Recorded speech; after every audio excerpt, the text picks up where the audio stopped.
پاکستان نے سعودی عرب کو PIA اور بڑے ایئرپورٹس میں مشترکہ سرمایہ کاری کی پیشکش کر دی۔ اسلام آباد میں 2 5 اسٹار ہوٹلوں کی بھی آفر۔ ہوٹلوں کے لیے زمین CDA دے گی، پیسہ سعودی عرب لگائے گا۔ سعودی عرب کو مٹیاری ٹرانسمیشن لائن اور فرسٹ ویمن بینک کی بھی پیشکش۔ وزیراعظم کی زیر صدارت خصوصی سرمایہ کاری سہولت کونسل کی ایپیکس کمیٹی کا اجلاس۔ سعودی وفد کی سرمایہ کاری کونسل سے خصوصی ملاقات ہوئی۔ وزیر خارجہ اسحاق ڈار کہتے ہیں کہ سعودی وفد سے سرمایہ کاری پر بات ہوئی۔ سعودی وزیر خارجہ نے کہا کہ سرمایہ کاری پر اہم کام چند ماہ میں ہوگا، معاشی ترقی کے لیے مل کر چلیں گے۔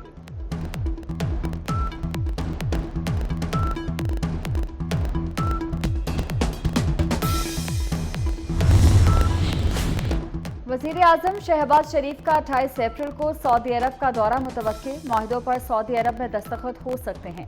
شہباز شریف ریاض میں سرمایہ کاری کونسل میں شرکت کریں گے۔ سعودی ولی عہد محمد بن سلمان کا دورہ پاکستان مئی میں متوقع۔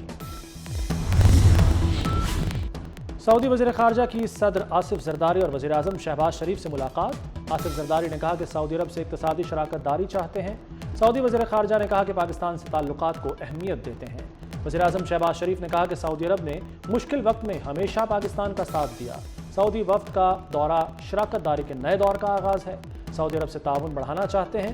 وزیر اعظم کی سعودی ولی عہد شہزادہ محمد بن سلمان کو دورہ پاکستان کی دعوت۔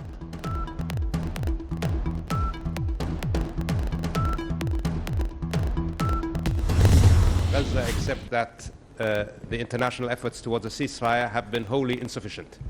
We are now well beyond 33,000 civilians killed. We are now actively discussing the potential for famine in Gaza. It is a complete failure of the international system. It shows you the continuing double standard that we have to deal with and we have to live with. The reality is the international community is not living up to its responsibility. We must do more to end the killing. We must do more to end the suffering of the people of Gaza. Gaza کی صورتحال عالمی نظام کے مکمل ناکامی ہے، سعودی عرب بول اٹھا۔ پاکستان کے دورے پر آئے سعودی وزیر خارجہ نے کہا غزہ میں لوگ بھوک سے مر رہے ہیں، صورتحال ناقابل قبول ہے، امدادی سامان کی ترسیل روکنے کا کوئی جواز نہیں۔ فیصل بن فرحان کا عالمی برادری سے ڈو مور کا مطالبہ۔ وزیر خزانہ اسحاق ڈار کہتے ہیں غزہ میں نسل کشی کا سلسلہ بند کیا جائے۔ پاکستان اور سعودی عرب نے غزہ میں جنگ بندی کا مطالبہ کر دیا۔ Very important issue, and Pakistan is deeply concerned over Gaza issue. Think it is the time that this genocide must end. مشرق وسطی میں کشیدگی فوری کم نہ ہوئی تو وسیع علاقائی تنازع جنم لے گا۔ کور کمانڈرز کا مشرق وسطی میں بڑھتی کشیدگی پر تشویش کا اظہار۔ Army chief general Asim Munir کی زیر صدارت کور کمانڈرز کانفرنس۔ غزہ میں انسانی حقوق کی سنگین خلاف ورزیوں، جنگی جرائم اور نسل کشی کی مذمت۔ آرمی چیف نے کہا کہ دہشت گردوں کو کسی بھی جگہ سے فعال نہ ہونے دیں۔ مسلح افواج کو قوم کی حمایت حاصل ہے۔ فورم کا فوج کے خلاف پروپیگنڈے پر اظہار تشویش۔ فورسز پر بے بنیاد الزامات وتیرہ بن چکا۔ الزامات کا مقصد عوام اور افواج میں درار ڈالنا ہے۔ ایسی کوششیں کامیاب نہیں ہونے دیں گے۔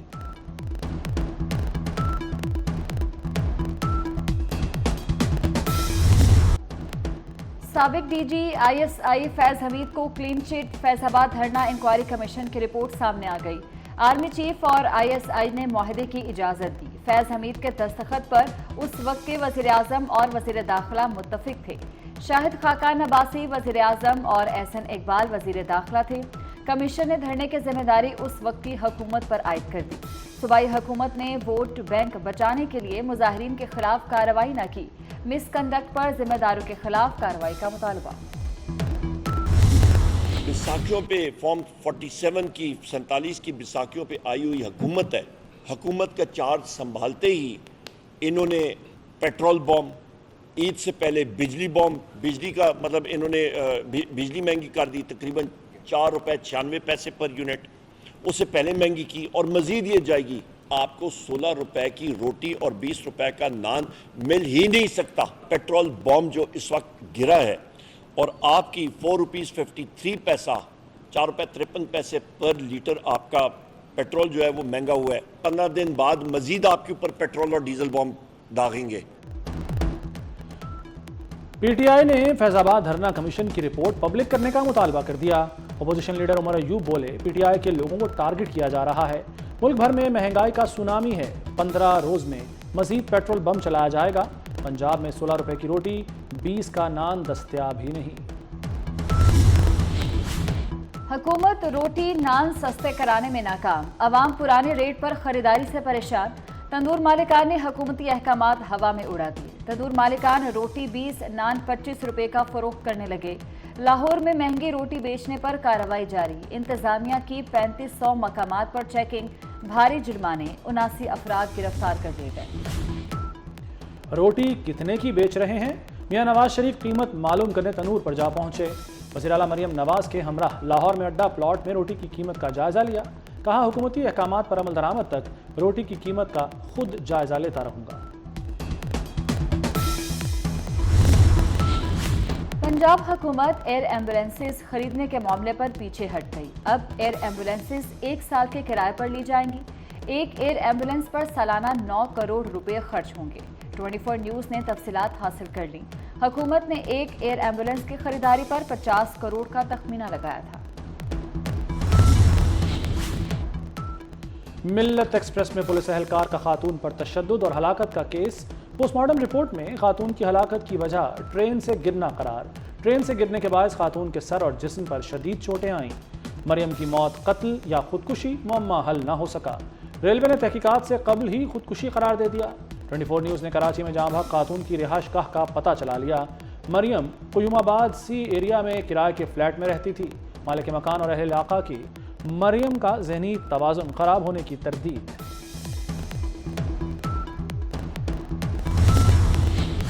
بشرا بی بی کے ڈیالہ جیل منتقلی کا کیس، جسٹس میاں گل حسن اورنگزیب برہم ہو گئے۔ ریمارکس دیے کہ عدالت سے کھیل کھیلا جا رہا ہے، بشرا بی بی کے وکیل پیش کیوں نہیں ہوتے؟ آج ان کے وکیل کیس جیت جاتے تو وہ جیل چلی جاتی۔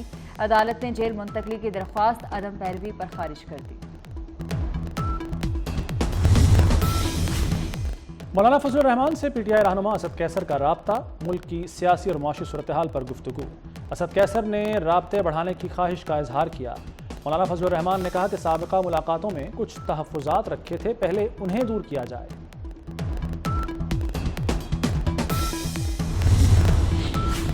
وزیر داخلہ محسن نقوی کی ہدایت پر اوور بلنگ کے خلاف کریک ڈاؤن تیز، ایف آئی اے نے لیسکو میں تحقیقات کا دائرہ کار وسیع کر دیا۔ ریونیو ڈپارٹمنٹ سے 4 سال تک کا ریکارڈ طلب، 2 سال میں تبدیل میٹرز کا ریکارڈ بھی مانگ لیا گیا۔ ایف آئی اے نے 48 کروڑ کے اضافی بلز چارج کرنے کی نشاندہی کی۔ مرگی سمیت دیگر 11 امراض کے ادویات جعلی ہیں۔ ڈرگ ٹیسٹنگ لیبارٹری پنجاب کے تجزیے میں بڑا انکشاف، بانجھ پن کے علاج، زخموں پر لگانے والی ادویات جعلی نکلیں۔ 4 انجیکشنز میں مختلف مواد کے ذرات پائے گئے۔ سرپ ریسٹرل، سرپ ٹوریکس ڈی ایم اور سرپ ٹیکسکول ڈی ایم فیل قرار۔ مہنگائی کی شرح 38 سے کم ہو کر 20% پر آ گئی۔ وفاقی وزیر خزانہ محمد اورنگزیب کی واشنگٹن میں گفتگو، کہا آئی ایم ایف سے مزید قرض لیں گے، نجکاری ایجنڈے کو پورا کرنا ہوگا، ٹیکس نیٹ میں نہ آنے والے شعبوں سے ٹیکس لینا ہوگا۔ آئی ایم ایف سے قرض توسیع پروگرام پر بات چیت کا پلان ہے، ہمیں پہلے ٹیکس نیٹ میں نہ آنے والے شعبوں سے ٹیکس لینا اور نجکاری ایجنڈے کو پورا کرنا ہوگا۔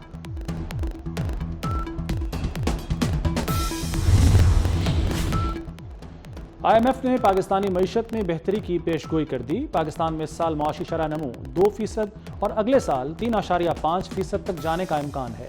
رپورٹ میں بتایا گیا ہے کہ اگلے مالی سال مہنگائی میں 12.1% کی نمایاں کمی متوقع ہے۔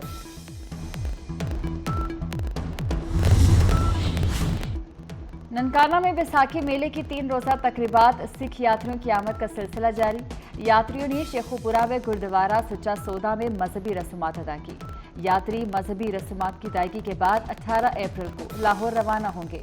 ننکانہ میں بیساکھی کی تقریبات 17 اپریل تک جاری رہیں گی۔ Chairman P C B Mohsin Naqvi کا ایک اور بڑا اقدام، پاکستان کرکٹ بورڈ میں سیاسی بنیادوں پر بھرتی افراد کی چھانٹی، پی سی بی الیکشن کمیشن اور اسکروٹنی کمیٹی تحلیل۔ ارباب الطاف سمیت 13 ارکان کے کانٹریکٹ ختم، 3 deputy commissioners, 3 assistant to deputy commissioners کی چھٹی، اسکروٹنی کمیٹی کے 5 ارکان۔ مغربی ہواؤں کا نیا سلسلہ آج رات بلوچستان میں داخل ہوگا، جمعرات تک ملک کے بالائی علاقوں میں بارشیں ہوں گی۔ اسلام آباد، پنجاب، گلگت اور کشمیر میں بارشیں ہوں گی۔